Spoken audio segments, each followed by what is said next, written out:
हाथी और दर्जी बहुत समय पहले की बात है।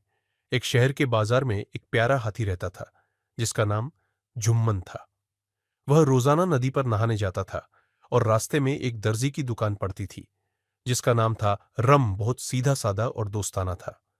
दर्जी रमेश भी बहुत खुशमिजाज था। रोज जब जुम्मन दर्जी की दुकान के पास से गुजरता, तो वह अपनी सूंड दुकान के अंदर डालता। रमेश उसे प्यार से अपनी दुकान में से एक केला या गुड़ का टुकड़ा खाने को देता। ये उनकी रोज की दोस्ती बन गई थी। दोस्ती में दरार एक दिन दर्जी रमेश का बेटा दुकान पर बैठा था। वह बहुत ही शरारती और बुरा बर्ताव करने वाला था। जब जुम्मन हमेशा की तरह अपनी सूंड दुकान के अंदर डाली, तो शरारती लड्डक्के ने रमेश की तरह प्यार से केला देने के बजाय जुम्मन की सूंड में एक सुई चुभा दी। दर्द से तड़पकर जुम्मन ने तुरंत अपनी सूंड बाहर निकाली और एक जोरदार चिंगाड़ मारी।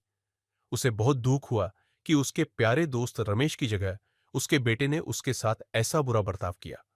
जुम्मन ने तय किया कि वह इस शरारत का सबक सिखाएगा। हाथी का मीठा बदला जुम्मन चुपचाप नदी पर गया। उसने अपनी सूंड में कीचड़ और गंदा पानी भर लिया। लौटते समय जैसे ही वह दर्जी की दुकान के पास पहुंचा, उसने बिना रुके अपनी पूरी सूंड का गंदा पानी दुकान के अंदर फेंक दिया। सारा गंदा पानी और कीचड़ रमेश के सारे नए सिले हुए कपड़ों और रंगीन कपड़ों के थानों पर गिर गया।